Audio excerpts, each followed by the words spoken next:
Ang pagbabalik ng ermitanyo. Bago natin simulan na ito, pagpasensyahan mo na hindi tayo nakapag-upload. Alam niyo na, mahal na araw, busy tayo. Yun lang, simulan na natin ang kwento. Pagbabanta ni Henerio sa mga ito, na dali-dali namang nagsipulasan ng pagtakbo. Dinampot ni Henerio ang bag ni Busay, at nang akmang iabot niya ito sa binata, ay hindi sinasadyang makita niya ang punyal ni Busay. Napatingin siya kay Busay, at habang inabot niya ang bag niya dito, ay binulungan niya itong sumama sa kanya. Hindi na ito sinabi ang dahilan kung bakit, pero sa hindi mapaliwanag na dahilan, ay sumunod naman si Busay. At habang naglalakbay sila, ay napakwento si Henerio kay Busay tungkol sa mga kalalakihang humarang sa kanila.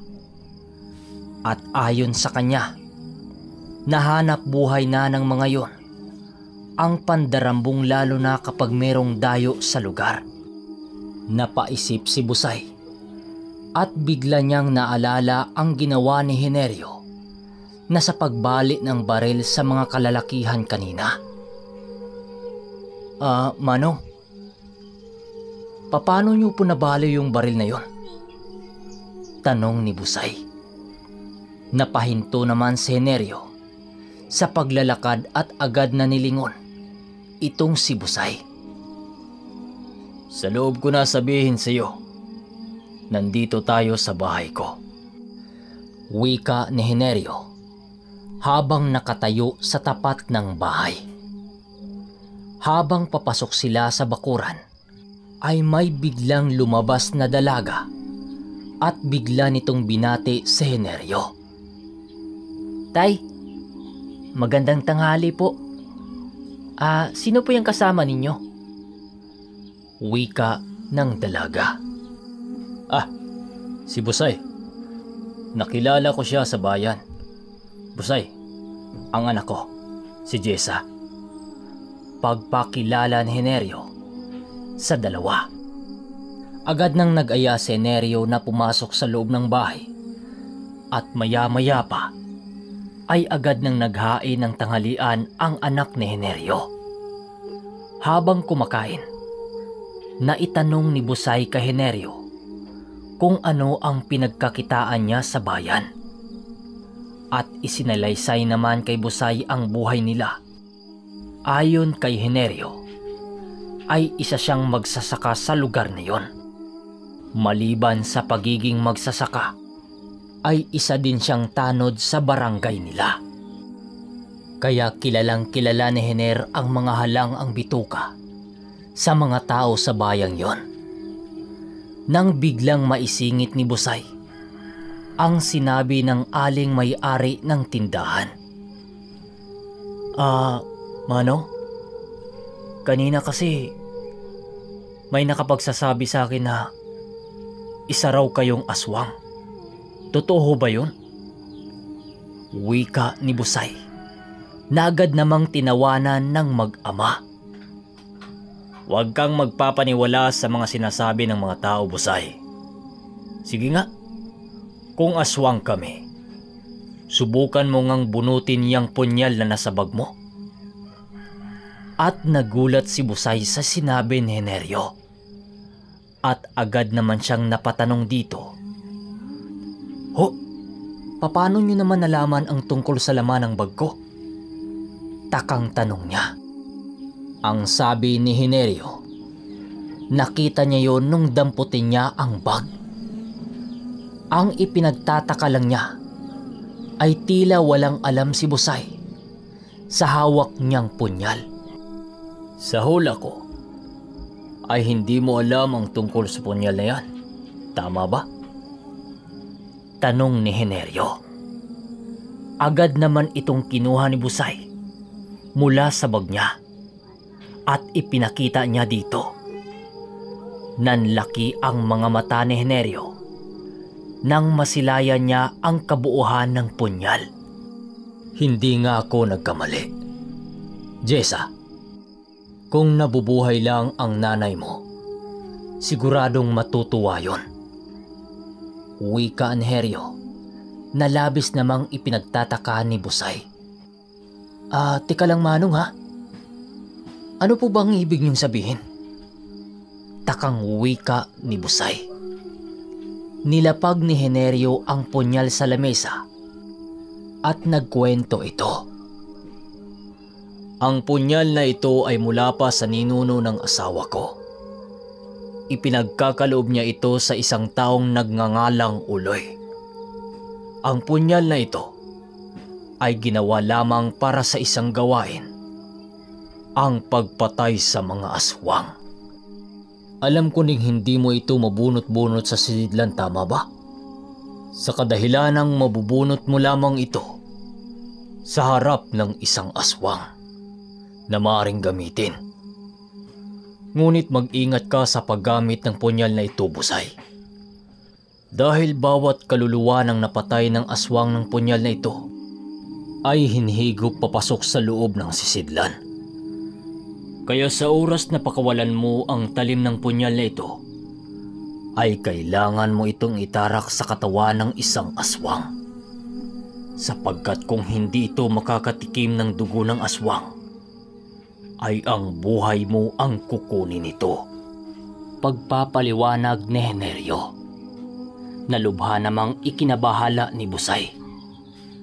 Lalo na't nung alam niyang nagtaglay siya ng isang dugo ng manlalason. Isinalaysay din ni Heneryo na ang kanyang asawa ay isang manggagamot. Nagulat naman si Heneryo nang sabihin ni Busay na ang pangalang Uloy na pinagkalooban ng punyal ay tiyuhin at ninong niya. Akalain mo yon? Iba kung maglaro ang tadhana. Jessa, pinsan mo pala itong si Busay. Masayang wika ni Heneryo. At ayon sa kanya, na si Uloy at ng asawa niya ay pinsang buo. Natuwa naman si Busay dahil hindi niya akalain na mapadpad pala siya sa mga kamag-anak niya. Ngunit ikinalungkot ni Heneryo nang malaman niyang wala na ang tiyuhin ni Busay at gayon din si Uloy. Wala rin silang kontak sa ina ni Busay na kapatid ni Uloy at Julian na siyang labis nilang ikinagalit. At doon nalaman nito na ulila na si Busay, kaya minabuting kupkupin na lamang niya ito. Laking pasasalamat naman ni Busay sa pag-akalang nag-iisa na lang siya sa mundo. Biglang nabuhaya ng loob si Busay at agad nakitaan ni Heneryo ang pagbabago sa binata makalipas ang ilang pananatili nito sa kanya. Tumulong din ito sa pagtatrabaho sa lupang sinasaka ni Heneryo. Lumipas ang ilang araw na pananahimik ng buhay ni Busay kasama ang mag-ama. Ngunit naputol ang kapayapaang ito nang dumating kila Heneryo ang isang pangyayari. Isang hapon habang nagsisibak ng kahoy si Heneryo, ay nagpaalam ang kanyang anak na si Jessa na bibili ng kanilang pangangailangan sa bayan. Pumayag naman ang ama dahil sa malapit lang naman ang bahay nila sa bayan. Hindi na rin siya nagawang samahan ni Busay dahil nag-aabuno ito ng kanilang mga pananim sa kanilang bukirin. Ngunit papalubog na ang araw at hindi pa rin nakakabalik si Jessa. Nagsimula ng mag-alala si Heneryo, kaya kaagad na nitong kinausap si Busay. Busay, hindi pa nakakabalik ang pinsan mo galing sa palengke. Dumito ka na muna at susunduin ko yon. Wika ni Heneryo. Ngunit hindi pumayag si Busay na magpaiwan. Sumama ito sa tiyuhin at pumayag naman si Heneryo. Sa kadahilanang baka nga kailangan niya ang tulong ni Busay. Habang naglalakad ay binigyan ng babala ni Heneryo si Busay tungkol sa maaring mangyayari. Dahil ang hinala nito, dinukot ng mga kalalakihang nakabangga nila itong si Jessa. "Busay, humanda ka. Mukhang mapapalaban tayo," wika ni Heneryo. Nang makita nila ang dalawang kalalakihang nakabangga nila, ilang buwan ang makalipas, ay nagwika dito si Heneryo ng, "Oy, tingnan mo nga naman ang pagkakataon, no? Si Heneryo nandito," wika ng isa habang papalapit sa kinaroroonan nila Busay. "Nasaan ang anak ko? Ilabas niyo ang anak ko, kundi magkakaubusan tayo ng lahi dito." Galit na wika ni Heneryo. "Kalma ka lang, Heneryo. Di namin alam ang pinagsasabi mo. Wala sa amin ang anak mo," wika nito at bigla na lang itong sinunggaba ni Heneryo at isinandal sa isang puno sa gilid ng daan. "Ilabas mo ang anak ko," muling wika ni Heneryo. Napaubo naman ang lalaki dahil sa napakalakas ng pagkakatama ng likod nito sa puno. "Totoo nga ang sinabi ko. Hindi ko alam ang sinasabi mo eh. Wala sa amin ang anak mo, kaya bitawan mo na ako," wika ng lalaking hawak ni Heneryo. Binitawan din niya ito nang mapagtanto niyang nagsasabi ng totoo ang lalaki. Dahil sa sinabi ng isang kasama nito, nakita niya itong naglalakad sa kagubatan sa dulo ng pamilihan. Magubat kasi ang lugar na yon at nasa gitna ng napakakapal na gubat ang kanilang pamilihan. Dali-daling tinungo nila Heneryo at Busay ang direksyong tinuro ng lalaki. Alam ni Busay na nasa panganib si Jessa, ngunit nakita nila ang labis na pag-alala sa mukha nito. Normal lang namang mag-alala sa isang anak, ngunit iba ang nakitang pangamba ni Busay sa mukha ni Heneryo. Kaagad siyang napatanong rito ng, "Manong, saan po ba pumunta si Jessa?" tanong ni Busay. "Ang lugar na yon ay pinamumugaran ng mga aswang. Busay, kung tama ang hinala ko, ay maaring aswang ang kumuha sa pinsan mo. Kaya kailangan nating bumalik sa bahay para kumuha ng mga gamit," wika ni Heneryo. At habang naglalakad sila sa lugar na kagubatan, ay dali-dali silang tumakbo papunta sa bahay ni Heneryo. "Dalhin mo ang punyal mo, Busay. Isa din itong pagkakataon para masubukan ang taglay na lakas ng punyal na yan," wika ni Heneryo. At nang makuha nila ang kanilang mga kailangan, ay dali-dali naman silang tumakbo papunta sa lugar naman ng mga aswang. Pero pinili ni Heneryo na sa gubat dumaan para hindi nila masalubong ang mga kalalakihan kanina, dahil alam nila na babalikan sila ng mga yon. At makakagulo lang yun sa kanilang lakad. Hindi na nagtanong si Busay dahil alam niyang kabisado na ni Heneryo ang buong lugar na yon. Marahan silang naglalakad papasok sa kagubatan, at nang malapit na sila ay unti-unting nararamdaman ni Busay ang pag-init ng punyal na hawak niya. Noong mga panahong yon, isa lang ang nasa isip ni Busay, kundi ay iligtas si Jessa sa kamay ng mga dumukot dito. Habang nasa kalagitnaan sila ng paglalakad, bigla na lang siyang pinigilan ni Henerio at nagwika ng, "Nandito na tayo."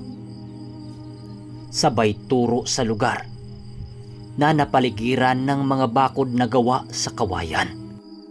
Nakarating na sila sa kuta ng mga dumukot kay Jessa. Nang mga oras na yon, pinakiramdaman nila ang kilos ng nasa mga kuta at napansin nilang kukunti ang mga nandoon. "Manong, mukhang walang tao rito pero ibang pakiramdam ko." Kaya minabuti nilang mag-abang ng mga pagkilos.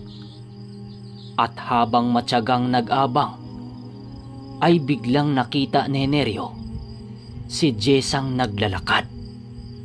Nakapiring ang mga mata nito at hawak ng isang lalaking nakatalukbong. Nakatali din ang mga kamay nito at nang tatayo na sana si Henerio, nang bigla na lang niyang nakitang may isa pang lalaki ang lumabas din sa isang kubo. Laking gulat nila nang tumingin ito sa kanila sa direksyon nila at nakangiti.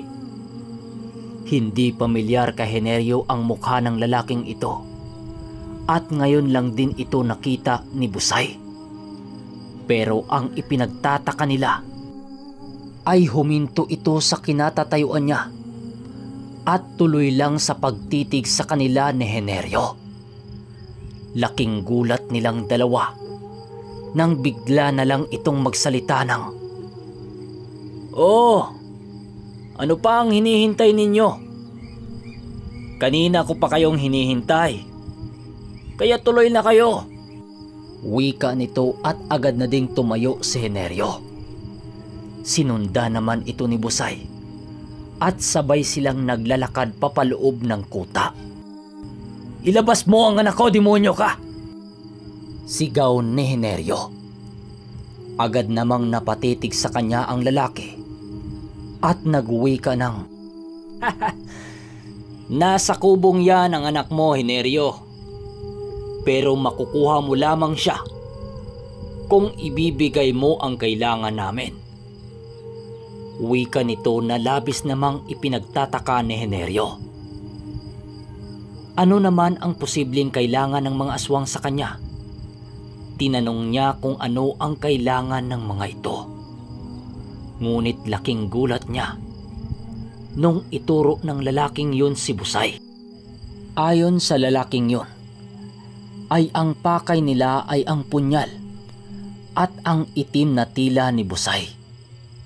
Napaisip si Henerio at kinausap si Busay. "Busay, buhay ng anak ko ang kapalit. Kapag hindi natin ibinigay ang hiling nila, mamamatay siya. Pero kapag napasa kamay naman ng mga yan ang punyal at panyo, maraming tao ang mapipirwisyo. Kaya isakripisyo ko ang sarili kong anak para sa buhay ng nakakarami." Wika ni Henerio habang nakahawak sa balikat ni Busay. "Hindi, Manong. Iligtas natin ang anak mo at ubusin natin ang mga yan. Magtiwala ka lang sa akin, Manong." Tugon ni Busay. Agad na tinanggal niya sa ulo niya ang itim na tela at inabot kay Henerio. Ibinigay din ito ang punyal at sinabing ibigay ito sa mga aswang. "Pero Busay, delikado ang binabalak mo. Kung sakaling magkakamali tayo, buhay ng nakakarami ang mawawala." Alalang wika ni Henerio. "Manong, magtiwala ka sa akin. Hindi ko kailangan ng tilang yan para matalo ko sila. Isa pa, wala na ring silbi yan. Alam ko kasi na magaganap ang ganitong pagkakataon. At sa tulong ng mga talang iniwan ng asawa mo, At nang tiyuhin kong si Uloy, nagawa kong mailipat ito sa katawan ko, ang mga dasal na nakapaloob sa tela. Sa madaling sabi, palamuti na lamang ang tilang itim na yan, Manong. At itong punyal, napag-alaman ko na hindi ito mabubunot at magagamit ng kung sino mang may masamang hangarin. Paliwanag ni Busay. Magaman nag-alinlangan, nagtiwala si Neryo sa binata. Agad siyang naglalakad papalapit sa lalaki. Dala-dala ang punyal at ng tilang pula. "Ilabas niyo ang anak ko. Ibigay ko sa inyo ang hinihingi ninyo," wika ni Neryo. Pero ngumiti lang ng nakakaloko ang lalaki at nagsalita pa ng, "Yan ang hirap sa inyong mga tao. Masyado ninyong pinapairal ang mga damdamin ninyo, kaya kayo napapahamak." Wika nito sabay tawa. Sabay hablot ng tela at punyal sa kamay ni Neryo. Itinaas niya ito at muling nagsalita ng, "Hawak na natin ang armas ng mga hilob. Magiging ganap na ang ating kapangyarihan." Wika nito at nagbunyi naman ang mga kasama niya. "Nasaan ang anak ko, aswang? Ilabas mo ang anak ko!" Wika ni Neryo. Ngunit muli lang siyang tinitiga ng lalaki. "Sa palagay mo ba, makipagsundo ako sa isang mortal na kagaya mo? Ang taas naman yata ng tingin mo sa sarili mo." Wika nito. At laking gulat niya nang bigla siyang makarinig ng isang sigaw mula sa mga kasamahan niya. Pagtingin niya sa mga ito, ay nakahiga na lahat sa lupa at namimilipit.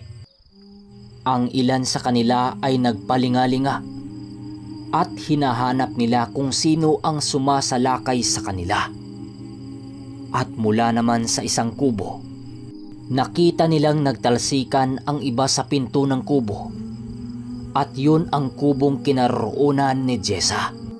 Napangiti lang naman si Neryo nang makita niyang papalabas si Busay kasama ang kanyang anak. "Walang yakang babaylan ka! Hulihin siya!"